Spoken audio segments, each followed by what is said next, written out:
दत्तात्रेय और उनके 24 गुरु। परम तेजस्वी अवधूत दत्तात्रेय का दर्शन पाकर राजा यदु ने अपने को धन्य माना और विनयावंत होकर पूछा, आपके शरीर, वाणी और भावनाओं से प्रचंड तेज टपक रहा है। इस सिद्धावस्था को पहुंचाने वाला ज्ञान आपको जिन सद्गुरु द्वारा मिला हो उनका परिचय मुझे देने का अनुग्रह कीजिए।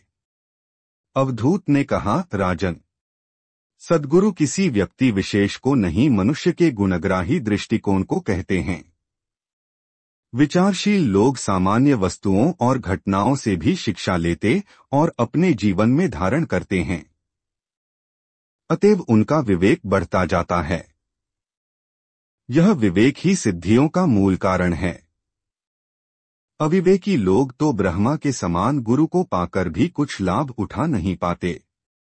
इस संसार में दूसरा कोई किसी का हित साधन नहीं करता, उद्धार तो अपनी आत्मा के प्रयत्न से ही हो सकता है। मेरे अनेक गुरु हैं, जिनसे भी मैंने ज्ञान और विवेक ग्रहण किया है, उन सभी को मैं अपना गुरु मानता हूँ। पर उनमें 24 गुरु प्रधान हैं। ये हैं पृथ्वी, धरती, सर्दी, गर्मी, बारिश को धैर्यपूर्वक सहन करने वाली, लोगों द्वारा मल मूत्र त्यागने और पदाघात जैसी अभद्रता करने पर भी क्रोध न करने वाली, अपनी कक्षा और मर्यादा पर निरंतर नियत गति से घूमने वाली पृथ्वी को मैंने गुरु माना है। वायु, हवा, अचल निष्क्रिय होकर न बैठना, निरंतर गतिशील रहना, संतप्तों को सांत्वना देना, गंध को वहन तो करना पर स्वयं निर्लिप्त रहना, ये विशेषताएं मैंने पवन में पाई और उन्हें सीखकर उसे गुरु माना। आकाश, गगन अनंत और विशाल होते हुए भी अनेक ब्रह्मांडों को अपनी गोदी में भरे रहने वाले, ऐश्वर्यवान होते हुए भी रंच भर अभिमान न करने वाले आकाश को भी मैंने गुरु माना है। जल, पानी, सबको शुद्ध बनाना, सदा सरल और तरल रहना, आतप को शीतलता में परिणत करना, वृक्ष वनस्पतियों तक को जीवन दान करना, समुद्र का पुत्र होते हुए भी घर घर आत्मदान के लिए जा पहुंचना, इतनी अनुकरणीय महानताओं के कारण जल को मैंने गुरु माना। यम, वृद्धि पर नियंत्रण करके संतुलन स्थिर रखना, अनुपयोगी को हटा देना, मोह के बंधनों से छुड़ाना और थके हुओं को अपनी गोद में विराम देने के आवश्यक कार्य में संलग्न यम मेरे गुरु हैं। अग्नि, निरंतर प्रकाशवान रहने वाली, अपनी ऊष्मा को आजीवन बनाए रखने वाली, दबाव पड़ने पर भी अपनी लपटें ऊर्ध्वमुख ही रखने वाली, बहुत प्राप्त करके भी संग्रह से दूर रहने वाली, स्पर्श करने वाले को अपने रूप जैसा ही बना लेने वाली, समीप रहने वालों को भी प्रभावित करने वाली अग्नि मुझे आदर्श लगी, इसीलिए उसे गुरु वरण कर लिया। चंद्रमा, अपने पास प्रकाश न होने पर भी सूर्य से याचना कर पृथ्वी को चांदनी का दान देते रहने वाला, परमार्थी चंद्रमा मुझे सराहनीय लोक सेवक लगा। विपत्ति में सारी कलाएं क्षीण हो जाने पर भी निराश होकर न बैठना और फिर आगे बढ़ने के साहस को बार बार करते रहना धैर्यवान चंद्रमा का श्रेष्ठ गुण कितना उपयोगी है, यह देखकर मैंने उसे अपना गुरु बनाया। सूर्य, नियत समय पर अपना नियत कार्य अविचल भाव से निरंतर करते रहना, स्वयं प्रकाशित होना और दूसरों को भी प्रकाशित करना, नियमितता, निरंतरता, प्रखरता और तेजस्विता के गुणों ने ही सूर्य को मेरा गुरु बनाया।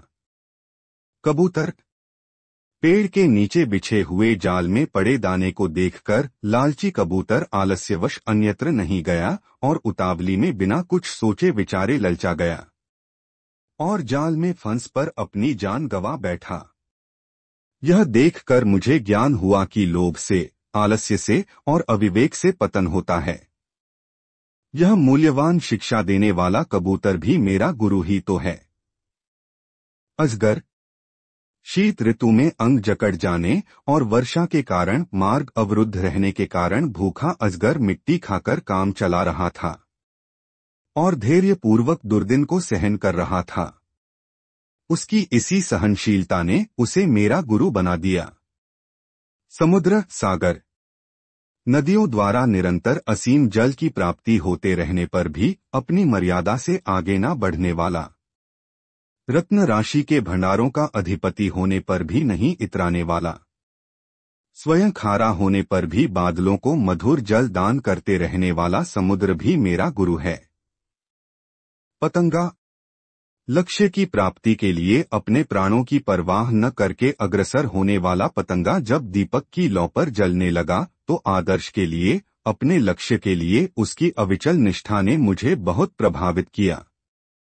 जलते पतंगे को जब मैंने गुरु माना तो उसकी आत्मा ने कहा, इस नश्वर जीवन को महत्व न देते हुए अपने आदर्श और लक्ष्य के लिए सदा त्याग करने को उद्यत रहना चाहिए। मधुमक्खी, फूलों का मधुर रस संचय कर दूसरों के लिए समर्पित करने वाली मधुमक्खी ने मुझे सिखाया कि मनुष्य को स्वार्थी नहीं परमार्थी होना चाहिए। भौरा, राग में आसक्त भौरा अपना जीवन मरण न सोचकर कमल पुष्प पर ही बैठा रहा। रात को हाथी ने वो पुष्प खाया तो भौरा भी मृत्यु को प्राप्त हुआ। राग मोह में आसक्त प्राणी किस प्रकार अपने प्राण गंवाता है। अपने गुरु भौरे से यह शिक्षा मैंने ली। हाथी, कामातुर हाथी मायावी हथनियों द्वारा प्रपंच में फंसाकर बंधन में बांध दिया गए और फिर आजीवन त्रास भोगता रहा। यह देखकर मैंने वासना के दुष्परिणाम को समझा और उस विवेकी प्राणी को भी अपना गुरु माना। हिरण मृग, कानों के विषय में आसक्त हिरण को शिकारियों के द्वारा पकड़े जाते और जीभ की लोलुप मछली को मछुए के जाल में तड़पते देखा तो सोचा कि इंद्रिय लिप्सा के क्षणिक आकर्षण में जीव का कितना बड़ा अहित होता है। इससे बचे रहना ही बुद्धिमानी है। इस प्रकार ये प्राणी भी मेरे गुरु ही ठहरे। पिंगला वेश्या, पिंगला वेश्या जब तक युवा रही तब तक उसके अनेक ग्राहक रहे, लेकिन वृद्ध होते ही वे सब साथ छोड़ गए। रोग और गरीबी ने उसे घेर लिया। लोक में निंदा और परलोक में दुर्गति देखकर मैंने सोचा कि समय चूक जाने पर पछताना ही बाकी रह जाता है।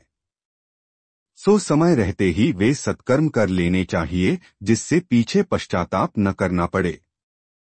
अपने पश्चाताप से दूसरों को सावधानी का संदेश देने वाली पिंगला भी मेरे गुरु पद पर शोभित हुई। काक कौआ, किसी पर विश्वास न करके और धूर्तता की नीति अपनाकर कौवा घाटे में ही रहा। उसे सबका तिरस्कार मिला और अभक्ष खाकर संतोष करना पड़ा। यह देखकर मैंने जाना कि धूर्तता और स्वार्थ की नीति अंततः हानिकारक ही होती है। यह सिखाने वाला कौवा भी मेरा गुरु ही है। अबोध बालक, राग द्वेष चिंता काम लोभ क्रोध से रहित जीव कितना कोमल सोमय और सुंदर लगता है, कितना सुखी और शांत रहता है। यह मैंने अपने नन्हे बालक गुरु से जाना। स्त्री, एक महिला चूड़ियां पहने धान कूट रही थी। चूड़ियां आपस में खड़कती थीं। वो चाहती थी कि घर आए मेहमान को इसका पता ना चले, इसलिए उसने हाथों की बाकी चूड़ियां उतार दीं और केवल एक एक ही रहने दी तो उनका आवाज करना भी बंद हो गया।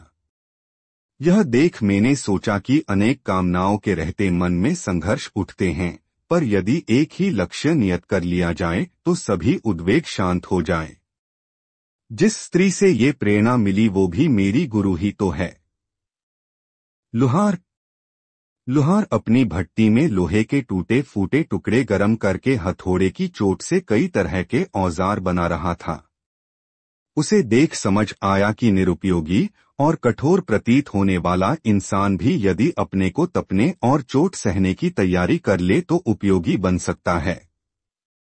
सर्प सांप, दूसरों को त्रास देता है और बदले में सबसे त्रास ही पाता है। यह शिक्षा देने वाला भी मेरा गुरु ही है, जो यह बताता है कि उद्दंड आतताई आक्रामक और क्रोधी होना किसी के लिए भी सही नहीं है।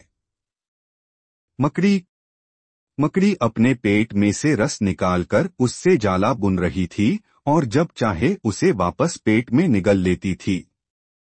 इसे देखकर मुझे लगा कि हर इंसान अपनी दुनिया अपनी भावना, अपनी सोच के हिसाब से ही गढ़ता है, और यदि वो चाहे तो पुराने को समेटकर अपने पेट में रख लेना और नया वातावरण बना लेना भी उसके लिए संभव है। भ्रम कीड़ा। भ्रम कीड़ा एक झींगुर को पकड़ लाया और अपनी भुनभुनाहट से प्रभावित कर उसे अपने जैसा बना लिया। यह देखकर मैंने सोचा, एकाग्रता और तन्मयता के द्वारा मनुष्य अपना शारीरिक और मानसिक कायाकल्प कर डालने में भी सफल हो सकता है। इस प्रकार भ्रम भी मेरा गुरु बना। 24 गुरुओं का वृत्तांत सुनाकर दत्तात्रेय ने राजा से कहा, गुरु बनाने का उद्देश्य जीवन के प्रगति पथ पर अग्रसर करने वाला प्रकाश प्राप्त करना ही तो है, और यह कार्य अपनी विवेक बुद्धि के बिना संभव नहीं है। इसलिए सर्वप्रथम गुरु है विवेक, उसके बाद ही अन्य सब ज्ञान पाने के आधार बनते हैं।